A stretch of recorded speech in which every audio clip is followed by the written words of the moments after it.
So this week's topic is, as the title would stand to enlighten you on, or stand to reason, would be the lack of structure in your PT practice, and here's what you can do about it. Recently, for all private practice owners who are established, as well as the numerous startups we do, we've never had a startup fail. So this is one of the things that we put in day one, very early on, to enable our startups to be so successful as they grow, so that the owner's not running around with his head cut off. That's a big problem for practice owners. They get into practice and they're doing everything. They're washing the dishes, cooking the meals, being the hostess, being the waiter, being the busboy, being the dishwasher. Not good. You cannot succeed in any business if you're going to wear every hat in that business. And so what is the key to success here? It's a 5-division organization chart, okay? So I'm going to break that down for you, but as always, I want to talk to you about PGIs, personal growth ideas. If you don't have the right mindset, it doesn't matter what tools I put in your hand.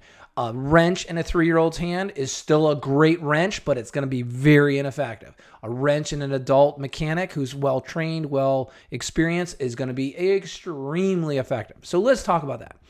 First, the first personal growth idea I have on how you can better establish your PT private practice structure so it is extremely efficient and it gives you the work-life balance you're looking for is, number one, you need to embrace this fact that nothing can happen with any degree of efficiency or effectiveness without a leader at the top. Democracies in business are failures, and you've heard that right. You do not run your business as a democracy. Popular vote wins. Let's all vote on it. Let's run it by my whole staff. Are you kidding me? Beat me in the head with a brick.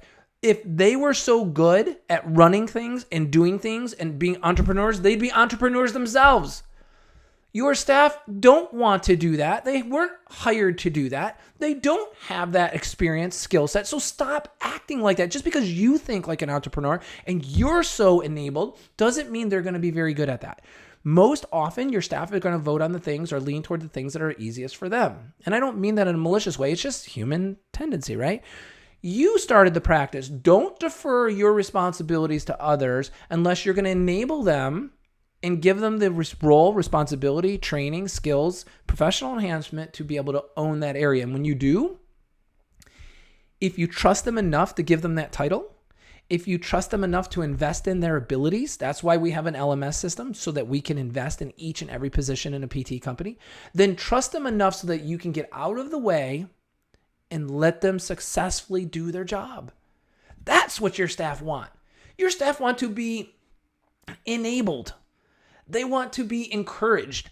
They want some degree of autonomy over a defined area that they can control. And they can take pride over its success. They don't want to be micromanaged. So number one, embrace the fact that nothing ever will truly be done efficiently or effectively unless you put a leader over the area. So if you have 5 divisions, you need 5 division heads. Now, that doesn't mean that one person per division. One person can manage 3 divisions. They're still the head of each one of those divisions. They're still where the buck stops, right? So let's start off by defining these 5 divisions, right? So I led into that. I told you if you don't delegate, you don't establish these 5 divisions, and you don't put people on the senior leadership position in each of those divisions, it will fall on you, and that's going to just drive you crazy, and you're going to be busy, busy, busy. So division number 1. Division 1 is your communications division. It's your administrative division. It's where your hiring, firing, promotions, demotions, and policies are understood, managed, written. That's where it is. It's all right there in Division 1. Division 2. Division 2 is your marketing, internal marketing and external marketing. So branding, marketing, patient care rep, marketing director, social media marketing. I roll it all in Division 2. How do you make your good deeds well known? That's in Division 2. You have to have somebody over the top of marketing. You have to have somebody over the top of brand awareness. Just like you need an office manager, an office administrator over Division 1. That's your leading position. Division 3 is your finance division. Your bookkeeper usually heads that up, your finance officer, maybe it's your husband, maybe it's your wife, and they're your finance director. Somebody who's managing accounts receivable, accounts payable, running QuickBooks, giving you reports, giving you data. Division 4, the clinical division, the production division. I call it production because you can have multiple income verticals. You could have a cash-based vertical. You could have a personal fitness training vertical. You could have OC Health. You could have, traditional PT. You could have in-network, out-of-network. Anyways, don't get me started. There's a lot of verticals in that clinical division. Division 5. Division 5 is your executive division. Your executive division is Division 5 because I like to spread quality measures. I'm sorry to be clearing my throat. I apologize for that. Your quality measures have to be the responsibility of the division head and the people themselves within each division. So Division 5 is reserved for the executive division so that they can actually promote the growth of the company, whether you're scaling, more business within your existing 4 walls, or expanding more 4 walls, or more mobile PT, zip codes or neighborhoods or markets, right?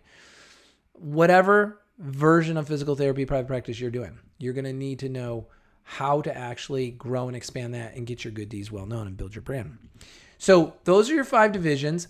Now, here's the secret sauce. And this is the last point I want to share with you. Once you've established those 5 divisions, you've built this organization chart. Now you've got to fill it in. Here's the thing that makes it can't be a bubble graph with a name of somebody who's in charge here in their position and a line to somebody else, a name in their position, a line to somebody else. Throw that out. Any of you guys that are using that, I want you to throw that out. That's not going to help you.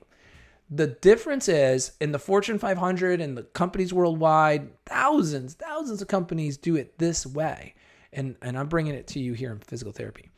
In each division, you have to list obviously the director of the division, and then work your way down from there. Every single position in that division is a post. For every post in that division, you have to write up their hat. The hat is simple. It's the doingness. All the key elements of doing this that you're going to do for that post. If it's a PT Tech in Division 4, they're a PT Tech, clean the tables, sanitize the tables, do the home exercise programs, keep the home exercise list up to date, do some confirmation calls, whatever you're going to give a tech, whatever duty, however you run that. That's their hat. Then you have to define what's their product.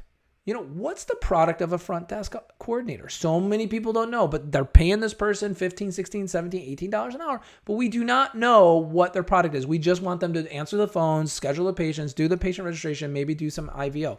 But that person needs to know from you, why am I doing these things? What is it I'm supposed to be achieving for you? Without that clearly defined, you're paying for doing this, not having this. Not the product that you want. I want all patients arriving on time as scheduled throughout their entire duration care. I want all monies due over the counter, collected over the counter each week. So there you go. I just gave you 2 bullet point products. You should tap the shoulder of your front desk coordinator tomorrow morning, tap their shoulder and say, what's your product here? Because that product is what the money in their paycheck is for.